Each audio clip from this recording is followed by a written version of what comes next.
बुआ जी दान पीठ का सारा सामान बड़े वाले कमरे में रख दिया है। सारी तैयारियां पूरी हो चुकी हैं। भाभी भी तैयार हो चुकी है, बस आपका इंतजार है। तुम चलो, मैं पूजा करके आती हूँ। अच्छा बुआ जी। त्वमेव माता च पिता त्वमेव बंधु च सखा तमेव बुद्धि च द्रविणम तमेव सर्व मम देव देव। हे प्रभु, इस घर को बुरी नजर से बचाना, सदा सुख शांति रखना प्रभु।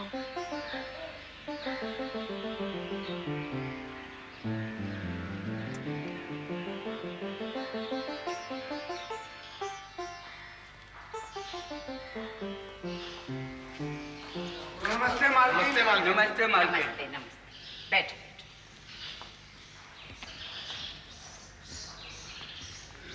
बहू बहू। आहिस्ते।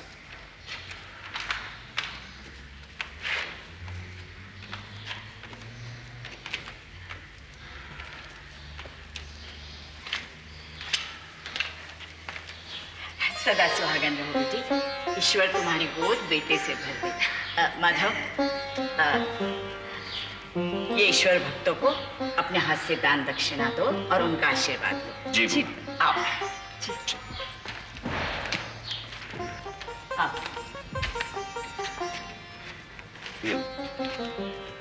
दूधो ना पुतो फलो। भगवान करे आपके घर में चांद से बेटा जी। जुग जुग जियो बेटी, जुग जुग जियो। भगवान करे धन बरसे तुम्हारे आने। बस करो भाइयों, बस करो। आप सभी की दुआओं से इस घर में सब कुछ है।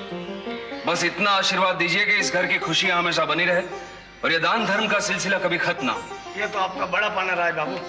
सदियों से चली आ रही पुरखों की इस परंपरा को आपने आज भी जिंदा रखा है, वरना आज के जमाने में तो लोग दान दक्षिणा को जैसे भूल गए हैं। आप धन्य रहे बाबू। ऊपर वाले की दुआ है। भगवान करे आप सदा सुखी रहो। जी। नमस्ते सरोजिनी देवी। नमस्ते डॉक्टर साहब। How is my patient? Fine sir. आइए डॉक्टर साहब, अंदर चल। चलो।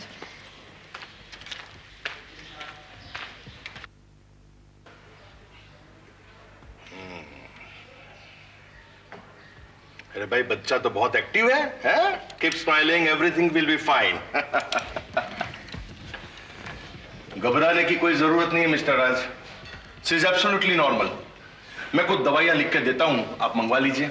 और कितना समय लगेगा डॉक्टर साहब? अरे दिन तो पूरे होने दीजिए। मैं मानता हूं कि खुशियां मनाने के लिए आप बहुत बेचैन हैं, लेकिन आपको थोड़ा सा इंतजार करना पड़ेगा। इंतजार ही तो नहीं होता डॉक्टर साहब। बरसों इस खुशी का इंतजार किया, बच्चे की किलकारियां सुनने का इंतजार। मैं तो कल ही जाऊंगी भृगु महाराज के पास। भृगु महाराज? ये भृगु महाराज कौन है? बहुत बड़े ज्ञानी हैं। भृगु शास्त्र के जरिए ऐसी ऐसी बातें बताते हैं जिनके बारे में हमें कुछ मालूम नहीं। भृगु शास्त्र? ये भृगु शास्त्र क्या है? अब मैं आपको कैसे समझाऊं? आपका नाम क्या है? आप तो जानती हैं। फिर भी बताइए। डॉक्टर ब्रिजमोहन पांडे। आपके पिता का नाम? डॉक्टर राजमोहन पांडे। उनके पिता का नाम? केदारनाथ पांडे। और उनके पिता का नाम? वो तो मैं नहीं जानता। ये भृगु शास्त्र आपको बता सकता है। भृगु शास्त्र में लिखा हुआ है कि कौन सी जीव वस्तु कब जन्म लेगी, कहां जन्म लेगी, विश्व में कितने लोग आएंगे, कितने जाएंगे, आने वालों का बचपना कैसा होगा, बड़े होने पर वे क्या करेंगे, किस गोत्र में किस समय उनके विवाह होंगे, उनसे कितनी संतानें होंगी, संतानों की जन्म कुंडली में अच्छा समय कब आएगा, बुरा समय कब आएगा, अशुभ समय को दूर करने के लिए उन्हें क्या क्या उपाय करने होंगे। ऐसी ही बहुत सारी बातें जो असंभव लगती है पर सत्य की कसौटी पर खरी उतरती है। समझे डॉक्टर? कुछ समझ में आया आपको भृगु शास्त्र? आपका भृगु शास्त्र भी डॉक्टर की तरह लगता है, जैसे हम मुर्दों का पोस्टमार्टम करके उनके मरने का कारण जानते हैं, वैसे ही भृगु शास्त्र में भी है, जो वर्षों हुए जन्मों की और आने वाले जन्मों की हमें जानकारी देता है। न सिर्फ जन्मों की बल्कि मौत की भी जानकारी देता है। आदमी कहाँ, कब और कैसे मरेगा ये भी बताता है। वाकई सरोजिनी देवी, भृगु शास्त्र एक ना यकीन करने वाला सब्जेक्ट है, लेकिन फिर भी यकीन के लायक है। आपसे बातचीत करके इस बात का पता चला कि आज के जमाने में भी एक ऐसा साइंस है जो हमारी काफी समस्याओं को हल कर सकता है। मुझे और एक पेशेंट को देखना है, मैं आपसे इजाजत चाहूंगा। नमस्ते। हाँ। माधव, हमारा सामान तैयार करना, कल सुबह हम गुरुकुल जाएंगे।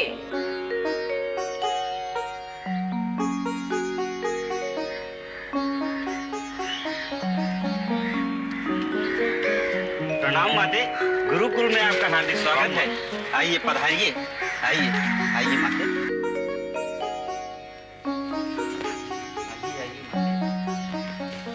आइए माते, पधारिए पधारिए, विराजिए। सेवक, माते का जलपान से स्वागत कीजिए। जो आज्ञा महाराज। महाराज, मेरे हृदय में छिपी जिस खुशी को लेकर मैं आपके पास दौड़ी हुई आई हूँ, वो आप सुन लीजिए। मेरा यहाँ आना सफल हो जाएगा। क्या बात है माते, बिना संकोच कहिए। महाराज, बरसों बाद हमारे घर में संतान होने वाली है। मेरे भतीजे की आने वाली संतान की कुंडली में क्या लिखा है वो जानने मैं आपके द्वार पर आई हूँ महाराज। अरे ओ,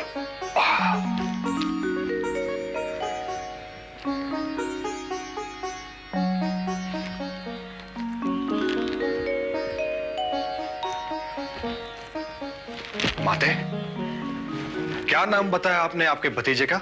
राजभल्ला। राजभल्ला।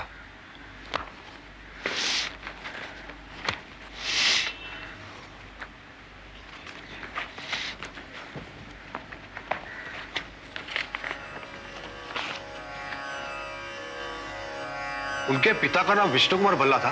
जी महाराज। अब आपके परिवार के बारे में क्या बताऊं माते? आपका परिवार तो 300 साल पुराना है।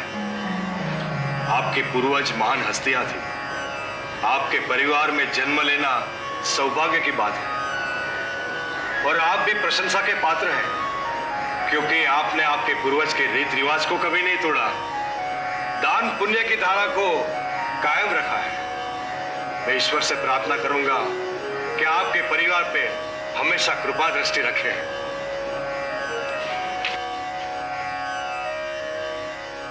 आपके भाई विष्णु कुमार भल्ला का देहांत 62 वर्ष की आयु में हुआ। उसका पुत्र आपके आशीर्वाद के बगैर कोई कार्य नहीं करता। बड़ा आदर करता है वो आपका, और आप भी उसे बेटे जैसे प्यार करती है। उसका बचपन सुख और सुविधा में बीता है। उसकी पत्नी यानी आपकी पुत्रवधू। क्या बात है महाराज, आप रुक क्यों गए? आगे बोलिए ना। असंभव, असंभव माते,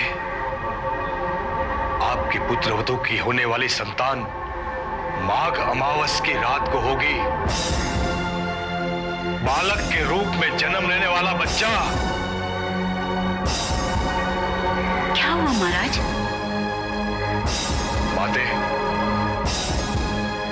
वो शैतान होगा।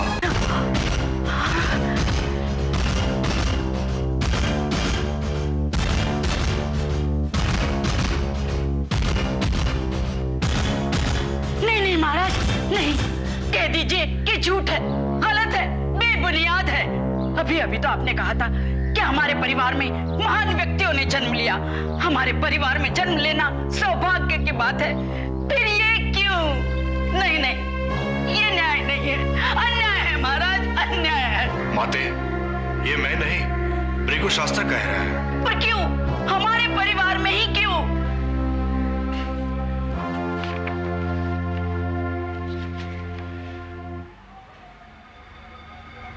यदि संभव होता तो आपके प्रश्न का उत्तर मैं दे देता, लेकिन मेरे लिए अभी असंभव है, क्योंकि इस शास्त्र के 4 पन्ने गायब हैं। आने वाला बच्चा बदी का सरदार होगा, उसके साये में मौत पलेगी, उस पे अच्छाई का ग्रहण होगा और सच्चाई का अंधेरा, उसकी आंखों में झूठ का तेज होगा और माथे पे बुराइयां। पैदा होते ही उसमें शक्ति बढ़ती जाएगी, वो लोगों में बर्बादी फैलाएगा। और माते, माघ अमावस का गहरा अंधेरा कब होता है पता है? कल महाराज, कल माघ अमावस है, पर इसका कुछ तो उपाय होगा। क्यों नहीं है ना माते, जहां धूप होती है वहां साया भी होता है, जहां आग होती है वहां पानी भी होता है। यही तो प्रकृति का नियम है।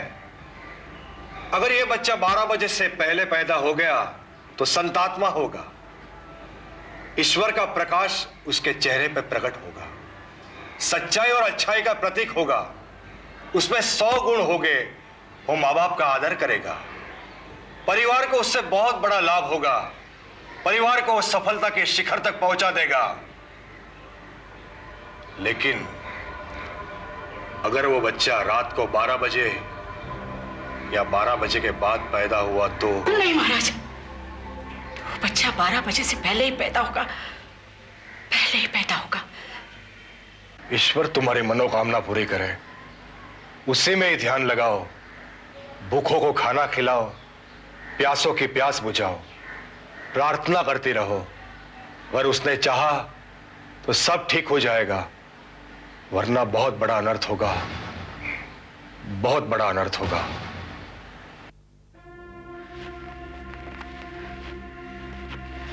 माधव, माधव। अरे बुआ जी, आप गुरुकुल से आ गई? जाओ सामान निकालो। सुनो, राज कहाँ है? वो तो पुणे गए हैं। पुणे? अमावस्या की रात को? एक जरूरी काम आ गया था, उनको फौरन जाना पड़ा, टेलीफोन लिखवा के गए हैं। कह रहे थे कोई जरूरी बात हो तो फोन कर देना। हाँ, और बहू? बहू ऊपर अपने कमरे में है।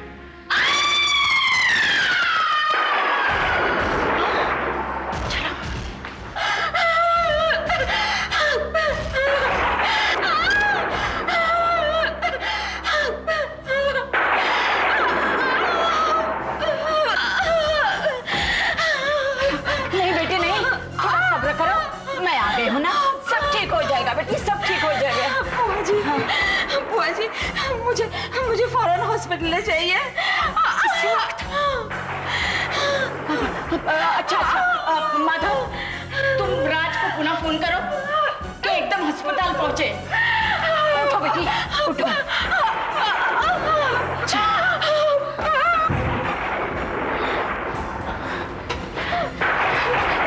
धीरज रखो बेटी, सब ठीक हो जाएगा।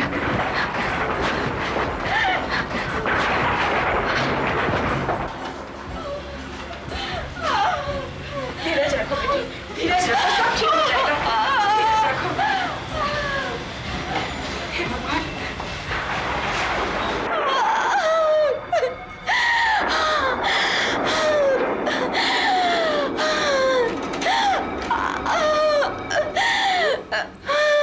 घबराइए मत, सब ठीक हो जाएगा। डॉक्टर साहब आते ही होंगे अभी, हिम्मत रखिए।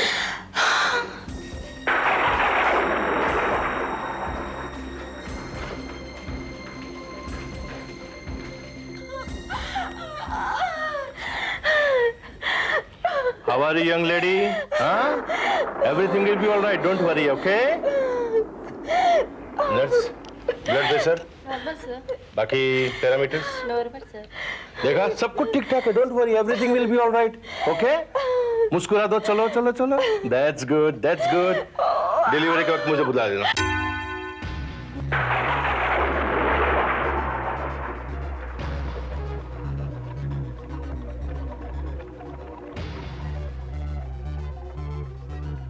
अगर ये बच्चा 12 बजे से पहले पैदा हो गया तो संतात्मा होगा, ईश्वर का प्रकाश उसके चेहरे पर प्रकट होगा, सच्चाई और अच्छाई का प्रतीक होगा, उसमें 100 गुण होंगे, वो माँ बाप का आदर करेगा।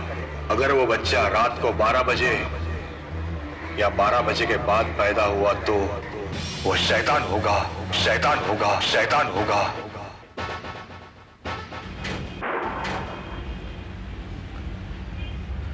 सरोजिनी देवी, जी। आप बिल्कुल घबराइए मत। She is absolutely all right. Delivery normal होगी। आपको कुछ पेपर साइन करने हैं। अब डॉक्टर साहब, मुझे आपसे कुछ जरूरी बातें करनी है। आइए, मेरी कैबिन में आइए। आप समझने की कोशिश कीजिए डॉक्टर साहब, वो बच्चा 12 बजे से पहले पैदा हो जाना चाहिए। कुछ भी कीजिए आप जो कहेंगे मैं आपको दूंगी, मगर डिलीवरी 12 बजे से पहले होनी चाहिए डॉक्टर। आप कैसी बात कर रही है मैडम? इस दुनिया के तमाम काम इंसान कर सकता है, लेकिन किसी की पैदाइश या मौत का वक्त तय नहीं कर सकता। It is a natural process. मैं कुछ नहीं कर सकता। I am sorry. आप मेरी माफी मत मांगिए, मैं आपकी माफी मांगती हूँ, आपसे विनती करती हूँ, आप कुछ भी कीजिए, ऑपरेशन कीजिए, मगर बच्चा 12 बजे से पहले हो जाना चाहिए डॉक्टर, पहले। देखिए मैडम, ऐसी परिस्थिति में ऑपरेशन करना रिस्की साबित हो सकता है। ऑपरेशन के लिए पेशेंट को बेहोश करना पड़ेगा, उसे एनेस्थीसिया देना पड़ेगा। मुमकिन है कि ऐसी परिस्थिति में मां और बच्चे दोनों के लिए खतरा पैदा हो सकता है। मेरी मजबूरी समझिए, मेरे पर मेहरबानी कीजिए। अगर बच्चा 12 बजे से पहले पैदा नहीं हुआ तो उससे भी खतरनाक बात हो सकती है। आप जिद कर रही हैं मैडम, ठीक है, लेकिन अगर बच्चे या मां को कुछ हुआ तो उसकी जिम्मेदार आप रहेगी। मुझे मंजूर है।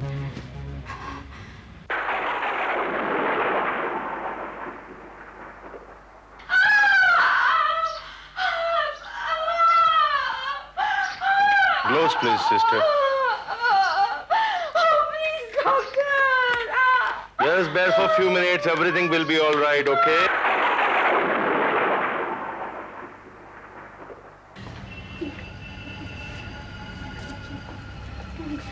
राज बेटे तू आ गया?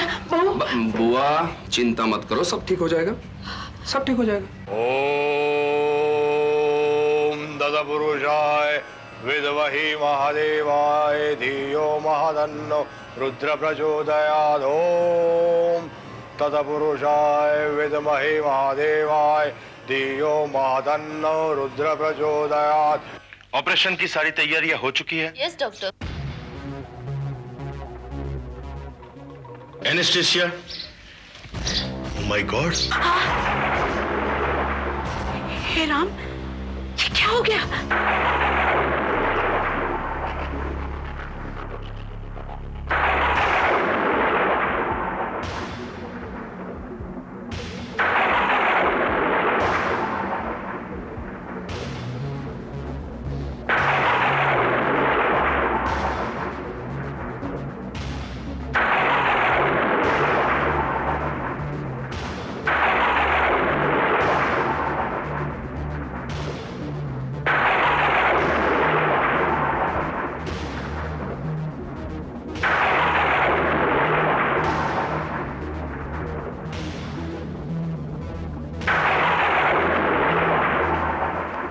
जय हलाको,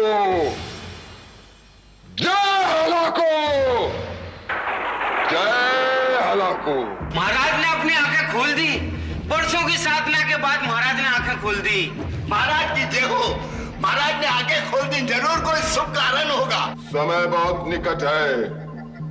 अंधकार के राजा, बदिकाल के सरदार, हम सबके पालनहार, शैतानी शक्ति के रचनाकारक हलाकू अपना पुनर्जन्म लेने वाले हैं। मैं उन्हें देख रहा हूं, मैं उन्हें देख रहा हूं।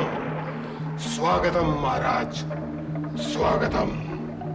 जश्न मनाओ, जश्न मनाओ, नगाड़े बजाओ, बजाओ।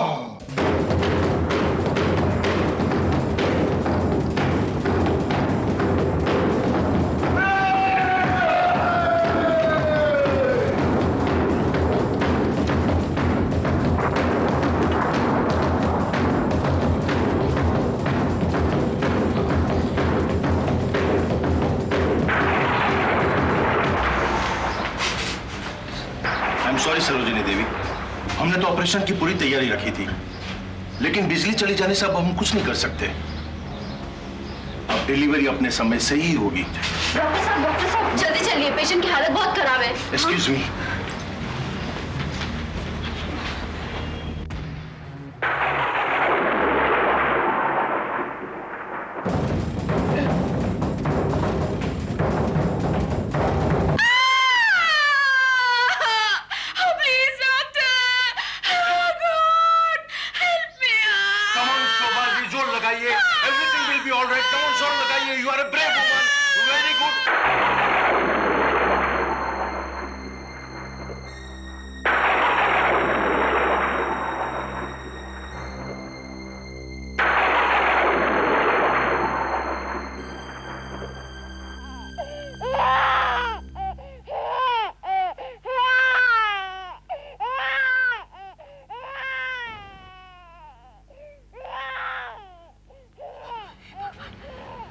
लाख लाख शुक्र, तूने मेरी सुन ली, तूने मेरी सुन ली।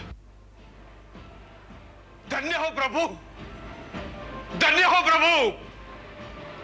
तेरी लीला अपरंपार है प्रभु, तेरी लीला अपरंपार है। मुबारक हो, लड़का हुआ है। ऐसा लगता है भगवान का अवतार है। अरे वाह,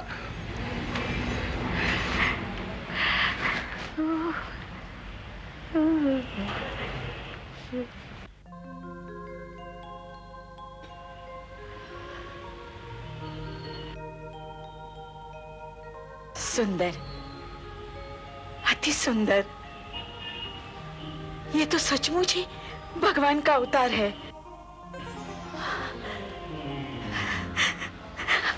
राज, राज देख अपने बच्चे को। मैं दादी बन गई, मैं दादी बन गई। मेरी बहू ने कितने खूबसूरत बच्चे को जन्म दिया। सारे मोहल्ले में मिठाई बांटो, गरीबों को दान करो। मैं दादी बन गई। हाँ बुआ, मिठाइयाँ बांटेंगे, दान करेंगे, खुशियाँ मनाएंगे। Don't worry. बांटते वक्त हमें मत भूलिएगा मिस्टर राज। आपको कैसे भूल सकते हैं? इतने सालों के बाद हमारे घर में खुशी का इतना बड़ा मौका है। Thank you very much.